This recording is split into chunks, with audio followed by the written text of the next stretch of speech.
So originally I thought these videos would be about, the transformation of me at 40. As I started thinking about it, I realized that the transformation didn't start at 40. I have been transforming myself my whole life. And one of the major transformations I've had was coming out of addiction. And this was about 20 years ago. And I was at the lowest of lows. I was hanging out with dangerous people. I was putting myself in situations that were dangerous for a late teen person. I got 2 DWIs right around the age of 20. I got in a bad car accident, drinking while under the influence, and by the grace of God, I got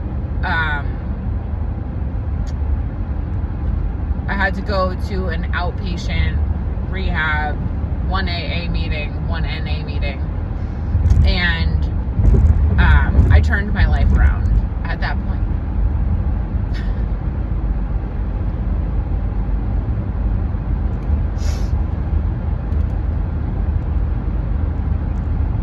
I went back to school. I had flunked out. I was close to a straight A student in high school, and I was so smart, and I was young. I graduated at 17. My birthday's in October, so I graduated at 17, and I could have graduated at 16, but I stayed in high school my senior year, but I didn't attend any classes there. I attended through a local community college and a vocational school, and I actually had no classes at the high school at all my senior year. And I went away to college at Siena, and for math, because I did so well, and I took this class from an amazing teacher at SUNY Ulster, and he knows who he is. I see him at the gym still, and I still talk about how he inspired me, So I went to, I was so smart that I literally could have graduated early, and but I wanted to participate in all of the high school activities, and prom, of course, and I also was doing sports, so I wanted to stay involved in sports. I was doing cheer and gymnastics, and that was really important to me too. When I went away to Siena,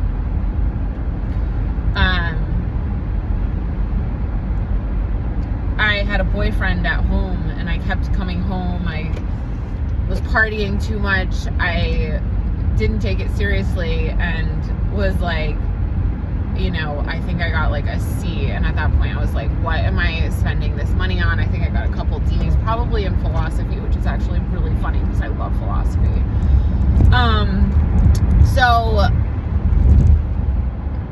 I ended up going down a bad path after that, and got myself involved in some things that I shouldn't have gotten involved in. And my wake-up call was the DWIs. And I went home and I detoxed after the hospital.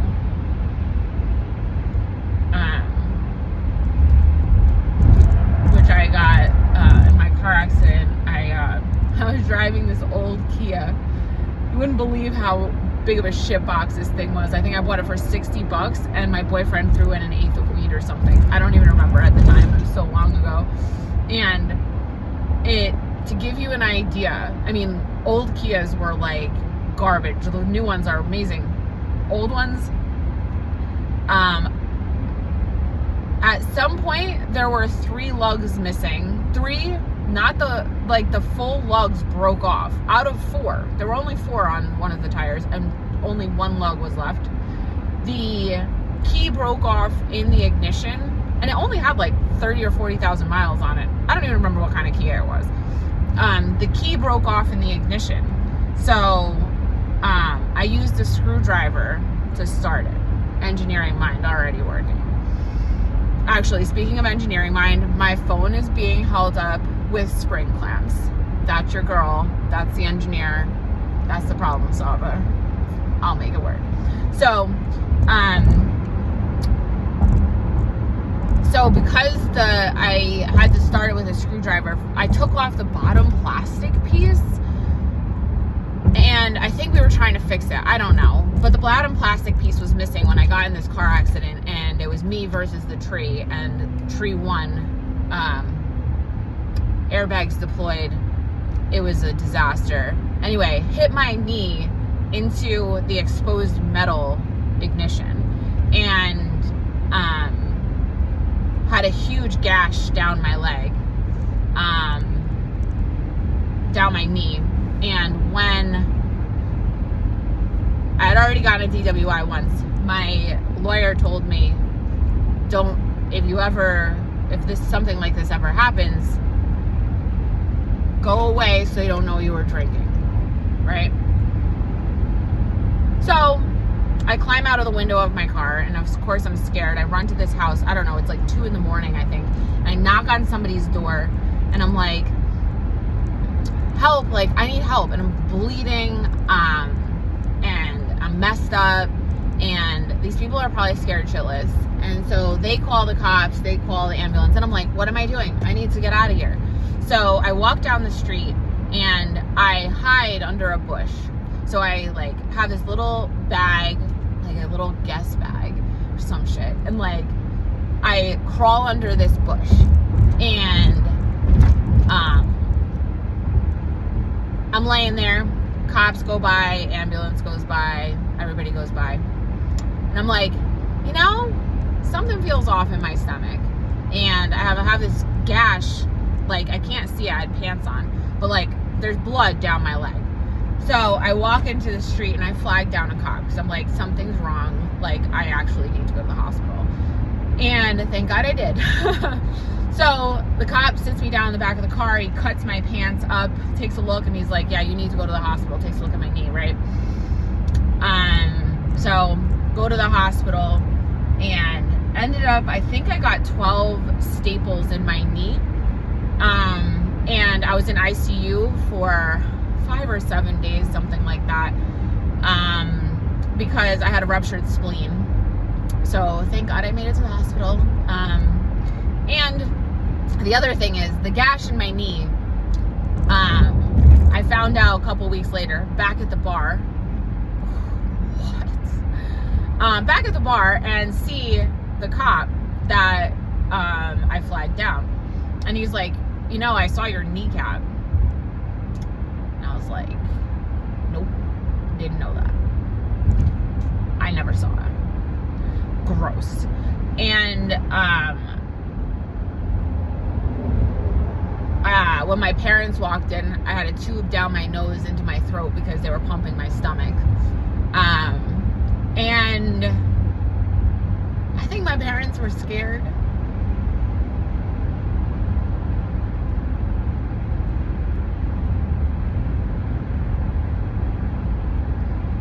I was more scared of them. I don't really feel like I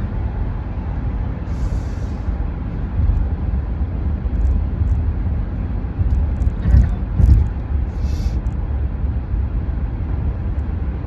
I got what I needed in that situation. It's been a theme. So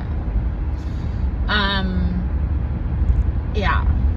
So that was the turning point. I went back to my parents' house after that and detoxed, and I didn't talk to them about it at all, but I was coming down off of drugs, and I took some time, detoxed. My license got taken away, had to get rides everywhere. So I lost my license for 6 months. I was on probation for a while. I don't remember how long. And they were pretty easy on me. I think they realized that, like, you know, that wasn't who I really was. They gave me grace, you know, because it could have been a lot worse.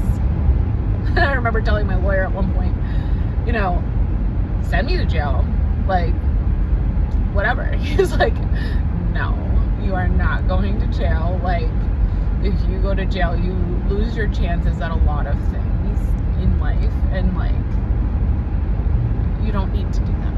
And, like, grateful for that moment. I remember that clearly. I don't remember a lot, mostly because living in survival mode, like, I don't know if sometimes I was probably intentionally trying to not remember things, but a lot of times I realized I can't remember things because I was in survival mode, and I guess my cognitive abilities were diminished because of that. But that was the start of one transformation. After that, I went back to college. I got a 2-year degree. My associate's in drafting and design. I thought I was going to be an architect. I got straight A's when I went back to school, because that's what I'm fucking capable of.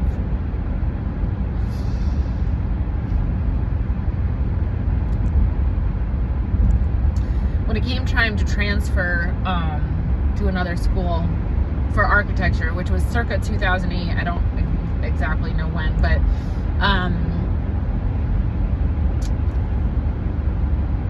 I was looking at colleges for architecture, so naturally looked up at a college up in Troy, New York, RPI, and when I talked to them about the architecture program, they were like, all these people, like, are up all night in the top of this building with the light on, where, you know, they just have so much work, and they're, you know, and I'm like, okay. And there's also, like, there were no jobs. It was, you know, after the recession, and there were no jobs in architecture. Even people who had been in it for years, you know, are now, you know, were then out of a job. So I was like, there's no jobs in this. And they offered mechanical engineering as an option. And I was like, you know, that fits really well with my family's business. And I, you know, can still apply that to architecture if I choose to. So I went to RPI, one of the top engineering schools. I was dating my ex-husband at the time. We were not married yet, but we were dating. He had 4 kids from previous relationships, and talk about taking everything on. And he was a cop, which was my safe place, right? He gave me safety after the drugs and the lack of self-control. He was like, well, obviously you can't do any of that while you're with me. It would jeopardize my job and my future. And so I was respectful of that. And I didn't do any drugs while we were together, and that kept me safe. And I appreciate the hell out of him for that. You know, I needed that. And regardless of what happened between him and I, like, I'll always be grateful for that. So I went to RPI. I commuted. I was working. I was raising 4 kids. And by raising them, I mean I would drive them to school. Then I would drive myself to school. Then I would pick them up after school. And I would do their homework with them. I would cook them dinner. My husband was working overnights, ex-husband. I was going to say a husband at the time, but I don't think he was my husband at the time. I think we were still dating. But anyway, it doesn't really matter. I had already bought us our first house at 22. I bought us our first house.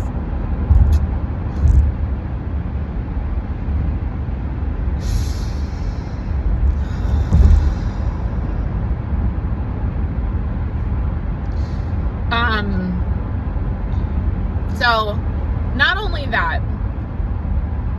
was I helping raise the kids, but I was going to one of the hardest engineering schools, and I was also training to be a bodybuilder. So, and I had a personal training business, I think, at the time, which I did on the side on like weekends and stuff. So I would get up in the morning at like 4:30, go to the gym by 5, go home, get the kids ready, bring them to school on the days that we had them, and then go to school, work out again at school. Then I would drive back, pick up the kids, bring them to practice. I was like helping in the PTA. I was coaching their soccer. I was on the board for their Pop Warner football. I coached the cheer for Pop Warner one year while I was pregnant with my kids. One of my kids, I think Mason. And I was working. And at nights I would be up. I would put the kids to bed, and then I would be up. And I say there was a lot of wine, sweat, and tears during that time when I was like working so much to just pass. And I had to really learn a big lesson, which was that I don't need to be perfect. Like, I just needed to graduate. And that made a big difference in my mindset regarding school, because I had to scale back to just what was necessary to pass. But that was the story of really pulling myself out of a really bad situation the first time. And that was all on my own. I had no emotional support. I was not going to therapy. I do not have emotional support with my parents. I